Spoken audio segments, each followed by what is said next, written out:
This week in East Brunswick, the fall season was ushered in with the traditional Old Bridge Historic District Street Fair. First up, we'll see the sights and talk to the fair's organizer. Next, we'll take our monthly look at the East Brunswick Senior Citizen Center with Office on Aging Director Cynthia Schachter.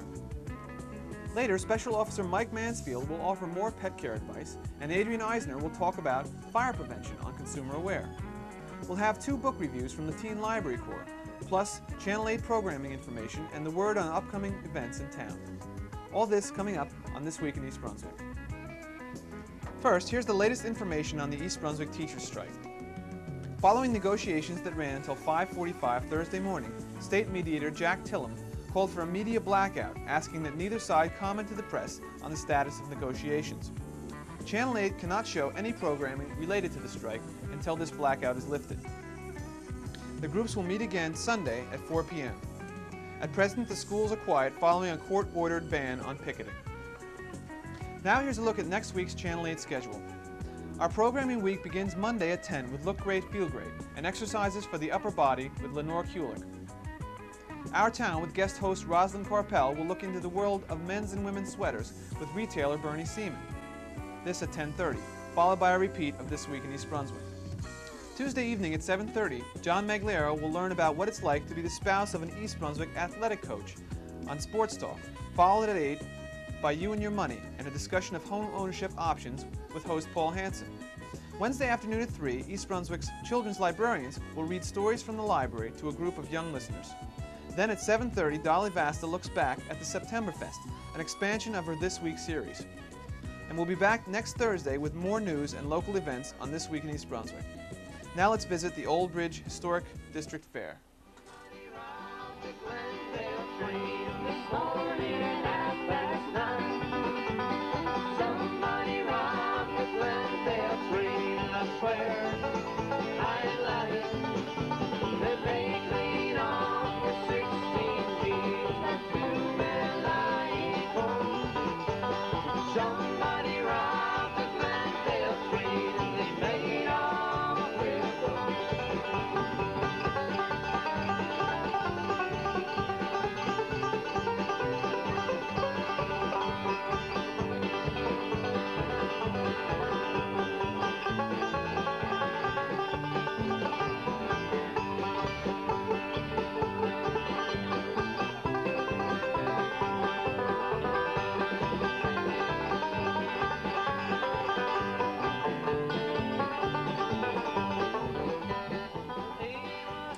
As you can see, the Old Bridge Historic District Fair has brought an abundance of music, crafts, artwork, food, and of course people to Cosman Street in the Old Bridge District for 8 years now. The music this year was supplied by Wooden Strings, the artwork and crafts by scores of exhibitors who came to enjoy the beautiful day.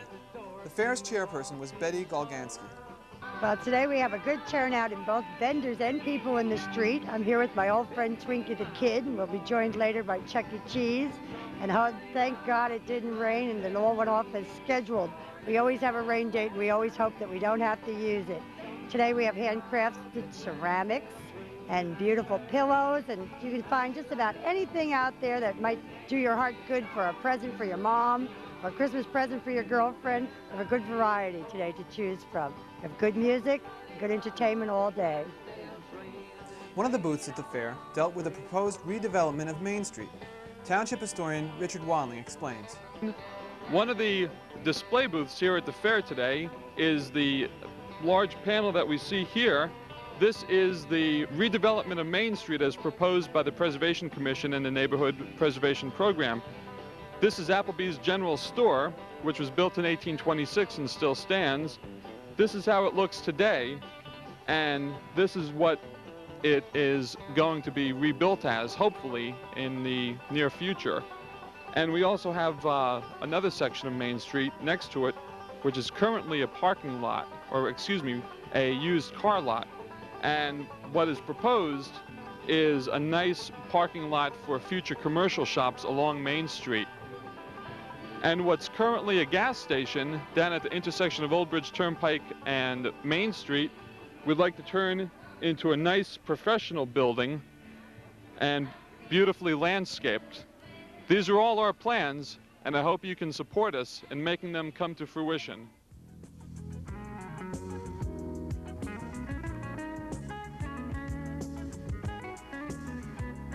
This is Cynthia Schachter, manager of the East Brunswick Office on Aging, welcoming you again to the East Brunswick Senior Center.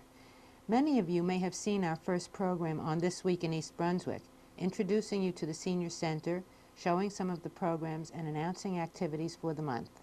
Here we are again to show you some of those activities and tell you about upcoming events for October.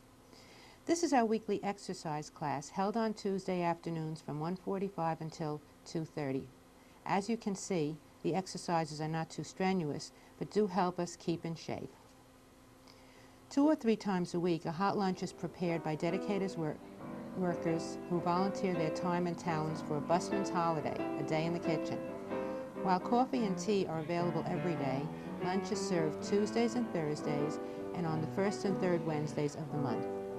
As you can see, our kitchen is big enough to take care of everyone, but you must register at least one day prior to the day you attend. The cost is a nominal $1.50. Here is our menu for the month of September, and here is Esther with a tray of great desserts. And to make the scene perfect, here are Vinnie Simone at the piano and Sid Germain with the saxophone to provide lunch and music. On September 21st, we celebrated our 9th anniversary. A capacity crowd enjoyed a delicious lunch, which was served by members of the East Brunswick Women's Club. Music for dancing provided by the Musicians Union Local 204, games, a sing-along, and door prizes of handmade and donated gifts. Who could have envisioned 9 years ago that the fledgling group would grow and thrive, would move to the new East Brunswick Library, and finally to this beautiful new building? Who could foresee that this crowd, only a fraction of the total membership, would gather here to celebrate the continued growth and involvement in assistance and fellowship for the seniors of East Brunswick? Things are really in full swing now that the fall season has arrived. The Bowling League starts again this month. High school equivalency classes start on October 15th. And on Monday, October 15th at 1 p.m., we will welcome Mayor Fox, Councilman Joe Hudak, and council candidates Russell Walker, Dave Dannon, Eugene Friedman, and Louis Becker to the Senior Center. They will share their plans for the future of East Brunswick, and you will have an opportunity to share your concerns with them. Plan to attend. This is your town, and this is your future. In the background, you have been seeing our kitchen band, a group that meets to have fun and make music with instruments made from household items. So come on out and join in the fun. The Senior Center is right next door to the library. It's open from 10 a.m. until 4 p.m. every weekday. Monthly calendar are now available for October events.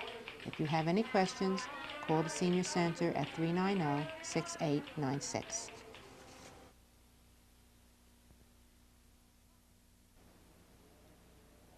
Hi, this is Dolly Vasta for This Week in East Brunswick. Did you ever get that urge to run away and join the circus? Well, you can, and it's just around the corner. That's right, at Playhouse 22. Starting October 11th and running through November 11th is that marvelous Broadway circus musical, Barnum. Why, you'll see all kinds of exciting things. Why, you'll see this, and this, and this, and that. So listen, gather up the family. We run Thursday, Friday, Saturday night, and Sunday matinee. Just call 254-3939, and I'll see you up at the circus, okay? Take care.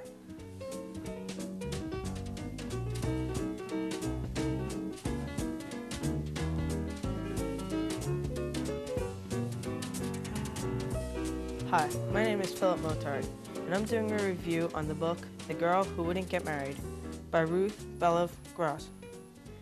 This is a humorous story about a rich farmer who has everything but a wife. He thinks that because he is rich, he could get any girl to marry him.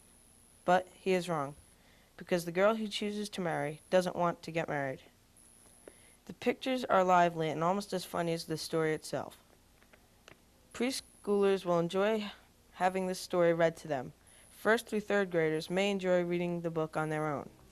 Part of the charm of the story is that it has such an unexpected but cheerful ending. Hi, I'm Gail Solomon. I'm reviewing Annabelle Star ESP by Lila Pearl.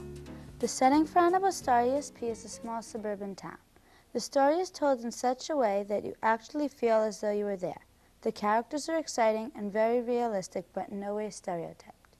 Annabelle Star ESP is about a girl who lives with her grandparents and her adopted brother Scott. Everything is fine until a lady moves into a rented room in their house. Annabelle is sure that the lady is Scott's real mother coming to take him back. Sparks fly when Annabelle accuses her and is told the shocking truth. I would recommend this book to preteens who enjoy a fast-paced book full of excitement and feeling.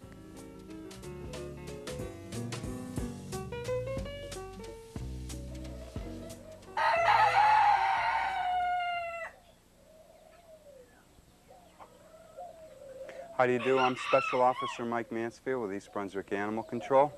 Today we're in my little critter corral at my own home. All the background noises you hear are my doves and chickens and rabbits and all the different little critters I keep for myself. I wanted to talk to you today about fleas and dogs. A lot of phone calls into my office of what people can do about fleas. Fleas are a big problem for dogs. Some dogs are extremely allergic to fleas and can acquire severe skin irritations. Some of the many products on the market at all the pet shops and in your shopping stores. But you must remember, when you're going to rid fleas from your animal, you must also rid fleas from your house too. Now, the products you want to use for the house would be balms. This is called Cyphotrol Plus. It's a VetCam product you purchase at your veterinarian, and it kills both the adult and pre-adult fleas and the pulpa and the larva. It also helps to destroy the eggs. You want to do the whole thing at one time. When you purchase balms for your home, you don't just put one or two. You should put one in every room. You can't do it enough. Make sure you really hit the house hard. And at the same time that you do your dog, you should either wash him yourself with different flea products. There's all types, VIP, Adams. They're all very good products. You sponge the animal down very, very good. Get a good lather on him and leave it on him for 4 or 5, 6 minutes before you rinse the animal off.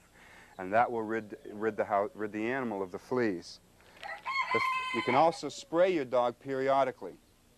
Another VetCam product here, another product called Sprecto here. These are also available from veterinarians. There are products at your pet shop and Hart's Mountain. Some of them also do work. You must change it every so often. You don't constantly use the same shampoo or the same spray, because the few fleas that might live after you've sprayed them start to build up immunities to the chemicals. So you have to change your product to wipe out the fleas. After you've balmed your house, you've sprayed and washed your animal, also to help keep it off are flea collars. There's flea and tick collars. Most time it's flea and tick collars now for dogs and cats. Whenever you use a flea or a tick collar, make it approximately the width of 2 fingers loose all the way around the animal's neck, and check the animal's neck constantly to make sure that he's not having an allergic reaction to the collar. You'll find a redness develop, and you may even find all the hair will fall out of the neck in a complete circle all the way around the animal. After you've done the house, you've done the dog, and everybody's clean and free of fleas, then you have to do the yard. Whenever possible, your exterminator will be able to help you with some products, or your veterinarian. You should also spray your whole yard. After everything's done, your dog goes back out in the yard, he's going to pick up more fleas, and you'll start your problem all over with again. So make sure you do all of your premises, the house, the animal, and the yard itself, too. This is Mike Mansfield, East Brunswick Animal Control. If you have any problems or need to have any questions for me, you can reach me at 390-6960. Please leash your pets and show respect for your neighbors. Thank you.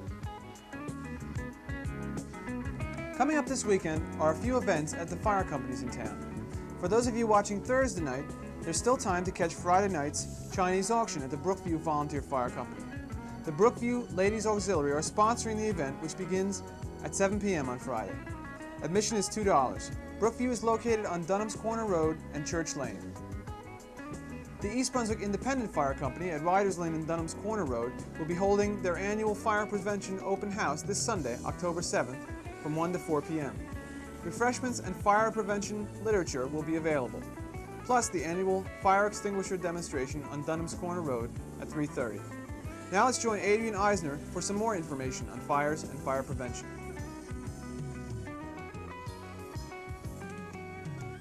Hello, and welcome to Consumer Aware. I'm Adrienne Eisner of the East Brunswick Consumer Affairs Office. October has been designated as National Fire Prevention Month. This is a time for you to look at your home, evaluate it, and be sure that you are providing the right protection for you and your family in the event of a fire. Fire can strike anyone. It strikes the rich and the famous, as well as the average citizen and the underprivileged. It is the second most frequent cause of accidental death in the home for persons of all ages. Almost 90% of fire deaths and injuries result from fire in 1- and 2-family homes and apartments. A majority of all deaths are a result of toxic products of combustion and smoke inhalation. Many of those deaths could have been avoided if the home had a properly installed and maintained smoke detector. A smoke detector is a fire alarm that buzzes when it detects smoke, warning you in time to escape. Smoke detectors can be either house current or battery operated. Either kind will do the job. Make sure that the model you choose has been listed by a nationally recognized testing laboratory. A smoke detector can be purchased at many retail stores. The cost usually ranges from about $8 to $30. There should be at least one smoke detector on every floor of the house, except the attic, unless the attic area is used for sleeping.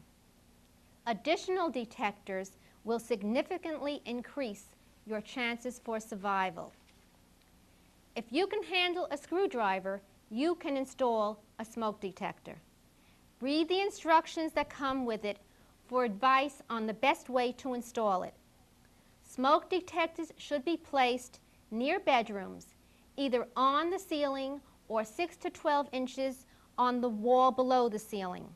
This enables the detector to sense the smoke as it approaches the sleeping area. Battery-operated and plug-in electric detectors can be attached directly to the ceiling or wall. Wired-in electric detectors might require the services of an electrician for installation. Your smoke detector will awaken you, but you may not be thinking clearly. You should practice escaping before an emergency strikes. Once a fire has started, it spreads rapidly.